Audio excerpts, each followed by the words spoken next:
டான்ஸை enjoy பண்ணிருக்க மாட்டாங்க. தேர்வு செஞ்சு சொல்லுங்க. நான் எஃப்ஜே வந்து அவ்வளோ பார்க்குறது வியானா ரொம்ப டிசப்பாயிண்ட். வினோத் தான் நம்ம வினோத். நண்பர்கள் அனைவருக்கும் வணக்கம். இன்னைக்கான 3வது ப்ரோமோ ரிலீஸ் ஆயிருச்சு. இந்த ப்ரோமோல என்னெல்லாம் நடந்தது அப்படின்றத பத்தி தான் இந்த வீடியோல நம்ம டிஸ்கஸ் பண்ண போறோம். அதுக்கு முன்னாடி இந்த வீடியோக்கு ஒரு லைக் போடுங்க. லைக் போட்டீங்கன்னா ஐ பண்ற ஒரு ஆப்ஷன் வரும். அது வந்ததுன்னா கண்டிப்பா அந்த ஆப்ஷனையும் கிளிக் பண்ணுங்க. அப்பதான் உங்களை மாதிரி பார்க்குற நிறைய பேர்கிட்ட இந்த வீடியோ கொண்டு போய் காட்டும். இதை தாண்டி சப்ஸ்கிரைப் பண்ணாம இருக்கீங்கன்னா சப்ஸ்கிரைப் பண்ணி வச்சுக்கோங்க. பண்ணுவீங்கன்னு நம்புறேன். இப்போ கண்டென்ட்டுக்குள்ள வந்துடலாம். தேர்ட் ப்ரோமோவை பொறுத்த வரைக்கும் ஒஸ்ட் பர்ஃபார்மரா யாரை செலக்ட் பண்ண போறீங்கன்ற மாதிரி பிக் பாஸ் கேட்கிறாரு. அதாவது இவங்க பண்ணது ரசிக்கிறபடியா இல்ல, வெளியே அது வந்து அவங்க கொடுத்த ரோலை சரியா பண்ணலன்ற மாதிரி தான் போயிருக்கோன்னு நினைக்கிறவங்கள சொல்லுங்கன்ற மாதிரி கேட்குறாங்க. ஒவ்வொருத்தரா வந்து சொல்ல ஆரம்பிக்கிறாங்க. இதுல அதிக பேர் எனக்கு தெரிஞ்சு நான் பார்வதி வந்திருக்க தான் வாய்ப்பு இருக்குன்னு நினைச்சேன். ஏன்னா நம்ம ஆளுங்க இங்க உள்ள இருக்கவங்கலாம் எதுக்கு எடுத்தாலும் பார்வதியை தான் சொல்லுவாங்க. வாட்டர் மெலன் இருந்த வரைக்கும் வாட்டர் மெலனு பார்வதியை தான் சொல்லுவாங்க. இப்போ வாட்டர் மெலன் இல்லாததுனால பார்வதியை தான் சொல்லுவாங்கன்னு நினைச்சேன். பரவாயில்லப்பா, இந்த இடத்துல கரெக்டாக தான் நடந்துக்கிட்டாங்க. பார்வதி பேர் ப்ரோமோல எந்த ஒரு இடத்துலையும் வரல. அதிகம் யாரோட பேர் வந்திருக்குன்னா எஃப்ஜேவோட பேர் வந்திருக்கு. எஃப்ஜே போரா பர்ஃபார்ம் பண்ணானான்னு கேட்டிங்கன்னா போரா தான் பர்ஃபார்ம் பண்ணான். ஏன்னா எஃபர்ட்டே போடல. எஃப்ஜே மற்ற டாஸ்க்லேயாவது கொஞ்சம் எஃபர்ட் போடுவான். ஆனால் இந்த டாஸ்கில் என்னன்னு தெரியல, அந்த மந்திரிச்சு விட்ட கோழி மாதிரி வந்து ஃபுல்லாக அந்த வியானா பின்னாடி தான் சுற்றிட்டு இருந்தான். டாஸ்கில் துளி கூட எஃபர்ட்டே போடல. கொஞ்சம் எஃபர்ட் போட்டிருந்தா கூட பரவாயில்ல, எந்த இடத்துலையும் எஃபர்ட் போடல. அதனால அவன் பேரை சொல்கிறது சரிதான். யார் யார் சொல்கிறாங்கன்னு பார்த்துருவோம். விக்ரம் வந்து முதல்ல எஃப்ஜேவோட பேரை சொல்கிறாரு. அடுத்து வியானா வந்தும் எஃப்ஜேவோட பேரை சொல்கிறாங்க. அதுக்கப்புறம் கானா வினோத் வந்து எஃப்ஜேவோட பேரை சொல்கிறாரு. இதை தாண்டி சபரி சொல்கிறாரு. சபரி சொல்கிறது எனக்கு ஆச்சரியமாக தான் இருக்கு. ஏன்னா சபரி அவ்வளோ சீக்கிரம் எஃப்ஜேவோட பேரை சொல்றதெல்லாம் கஷ்டம். அவரே சொல்லியிருக்காரு. ஓகேவா? அடுத்ததா பிரஜின் வந்து சொல்றாரு. பிரஜின் யார் பேரை சொல்றாருன்னா வியானா பேரை சொல்றாரு. இதை கூட நான் ஏத்துப்பேங்க. ஏன்னா வியானா பண்றதை ரெண்டு மாதிரி பார்க்கலாம். வியானா கொடுத்த ரோலை பண்ணாங்க, ரொம்ப ஓவர் டூ பண்ணிட்டாங்கன்னு கூட சிலர் நினைக்கலாம். ஆனா கொடுத்த ரோலுக்கு எதோ பண்றாங்க. அதாவது அது கொஞ்சம் ரவுடித்தனம் பண்ற பொண்ணு, கெலாட்டா பண்ற பொண்ணுன்ற மாதிரி ரோல் கொடுத்துருப்பாங்க.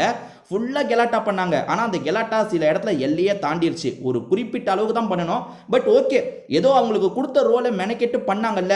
அப்படி இருக்கும் போது வியானாவோட பேர் நிறைய வரலனா கூட ஏத்துக்க தான் முடியுது. பிரஜினானா வியானா பேரை சொல்லியிருக்காரு. ஓகே, அதுவும் ஏத்துக்கலாம். ஏன்னா ரெண்டு மாதிரியும் நான் பார்க்கலாம்னு சொல்லிட்டேன். பெஸ்ட்னோ நீங்க சொல்லலாம், ஒஸ்ட்னோ சொல்லலாம். ஸோ அந்த மாதிரி வியானாவோட பேரை அவர் சொல்லியிருக்காரு. அடுத்துதான் எனக்கு ரொம்ப ஷாக்கிங்கான விஷயம். அது என்னன்னு பார்த்தீங்கன்னா, கனி வந்து சொல்றாங்க. கனி வந்து இவர்கிட்ட நான் ரொம்ப எதிர்பார்த்தேன் ஆனா இல்லை அப்படின்ட்டு கானா வினோத்தோட பேரை சொல்றாங்கங்க. கனி எப்படி கானா வினோத்தோட பேரை சொல்றாங்க? கானா வினோத் அப்படி ரொம்ப மோசமா பண்ண மாதிரியே எனக்கு தெரியல. எப்படி நான் சொல்றேன்னா, நம்மளுக்கு இந்த மாதிரி டாஸ்க்ல ரொம்ப ஹைலைட்டா பண்ணவங்க தெரிவாங்க, சுமாரா பண்ணவங்க எல்லாருமே ஈக்குவலா தான் தெரிவாங்க. உதாரணத்துக்கு இப்ப கானா வினோத்தை இவங்க சொல்றாங்கன்னா, கானா வினோத் அளவுக்கு தான் ரம்யாவும் பண்ண மாதிரி இருந்தது, ரம்யா அளவுக்கு தான் சாண்ட்ராவும் பண்ற மாதிரி இருந்தது, சாண்ட்ரா அளவுக்கு தான் மற்றவங்க, அதாவது வேற யாராவது ஒருத்தர், ஒரு 4-5 பேர் ஒரே லெவல்ல தான் பண்ணாங்க. அதனால கானா வினோத் ரொம்ப மோசமா பண்ணாருன்னு சொல்ல முடியாது. என்ன பண்ண முடியும்? கானா வினோத் அந்த கொடுத்த ரோல்ல பாட கிடைச்ச இடத்துல பாடினாரு. கமருதீன் அளவுக்கு பண்ணலாங்க. கமருதீன் நல்லா பண்ணாரு. கமருதீன் வந்து அந்த வாய்ஸை மாற்றி அந்த திருக்குறள் சொல்லும் போது கூட ரஜினி வாய்ஸ், எம்ஜிஆர் வாய்ஸ்லாம் பேசினாரு. அதான் கமருதீன் அளவுக்கு கானா வினோத் பண்ணல. ஆனால் கானா வினோத் அளவுக்கு கானா வினோத் லெவலில் நிறைய பேர் இருக்காங்கல்ல. ஸோ சரி, அவங்களோட மைண்ட் செட் வந்து கானா வினோத்தை எதுக்காக சொன்னாங்கன்னு தெரியல. ஏன்னா நிறைய பேர் கானா வினோத் அளவுக்கு தான் பர்ஃபார்ம் பண்ணாங்க. ஏன்னா அவங்களுக்கு ஸ்கோப் இல்லை, பண்ணுறதுக்கு பெருசாக ஸ்கோப் இல்லை. ஸோ கனி வந்து கானா வினோத் பேர் சொன்னது எனக்கு ஆச்சரியமாக இருந்தது. ஏன்னா கனி டெம்ப்ளேட்டாக யார் பேரை சொல்லுவாங்கன்னு உங்களுக்கு தெரியும். அதுலேருந்து ஏன்னா கமருதீன் பேரை கூட சொல்ல வாய்ப்பு இருக்கு. ஆனால் கமருதீன் நல்லா பண்ணான்னு நினைக்கிறதுனால கானா வினோத் பேரை சொல்லிட்டாங்க போல. அடுத்ததா எஃப்ஜே வந்து என்ன சொல்றான்னா, கானா வினோத் பேரை தான் சொல்றான். இது நடக்கும் போது கானா வினோத் கனி நீங்களுமா அப்படின்ற மாதிரி ஏதோ கேட்கிறாரு. எல்லாருமே சிரிச்சிட்டு இருக்காங்க. அதாவது கானா வினோத் ஒஸ்ட் பர்ஃபார்மர்னு சொல்றத கானா வினோத்தால ஏத்துக்க முடியல. இன்னும் 2-3 பேர் சொல்லிட்டாங்கன்ற மாதிரி யோசிக்கிறாரு. கடைசியில முடிவையே நமக்கு இந்த ப்ரோமோல காமிச்சிடுறாங்க. ஒஸ்ட் பர்ஃபார்மரா 2 பேர் செலக்ட் ஆகுறாங்கல்ல, அந்த முடிவையே நமக்கு காமிச்சிடுறாங்க. யார் யார் தெரியுமா? ஒன்னு எஃப்ஜே, நிறைய ஓட்டு வாங்கினா அதனால எஃப்ஜே. அதே மாதிரி கானா வினோத்தும் நிறைய ஓட்டு வாங்கியிருக்காரு போல. இந்த ப்ரோமோல 2 பேர் சொன்ன மாதிரி தான் நமக்கு காட்டுறாங்க, கனி, எஃப்ஜே. ஆனா அதை தாண்டி 2-3 பேர் கானா வினோத் பேரையும் சொல்லியிருக்காங்க போல. அதனால தான் நாமினேட் ஆயிருக்காரு. ஸோ இவங்க 2 பேர் தான் ஜெயிலுக்கு போக போறாங்க. ஜெயிலுக்கு நீங்கள் 2 பேர் போனோன்னு பிக் பாஸ் சொன்னோன்னா கானா வினோத்தால இந்த விஷயத்தை ஏற்றுக்கவே முடியல. கானா வினோத் என்ன பண்ணுறாருன்னா, கமருதீன் கிட்ட பேசுறாரு. ஏன்பா நான் என்ன வியானா விட நான் ரொம்ப ஒஸ்டவாப்பா பண்ணேன் அப்படின்ற மாதிரி கேட்டுட்டு அங்கேருந்து நடந்து போறாரு.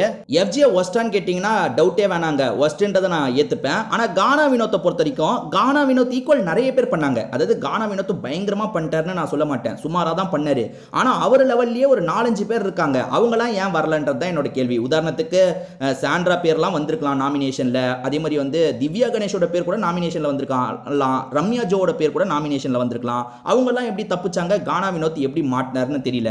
ஸோ என்னன்னு தெரியல. லைவ் பார்த்தவங்க தெளிவாக சொல்லுங்க, கானா வினோத் வந்தது சரின்னு நினைக்கிறீங்களா தப்புன்னு நினைக்கிறீங்களான்றதை சொல்லுங்க. உங்களோட கருத்தையும் நான் தெரிஞ்சுக்கிறேன். திரும்பி வேற ஒரு வீடியோவில் நம்ம பார்ப்போம்.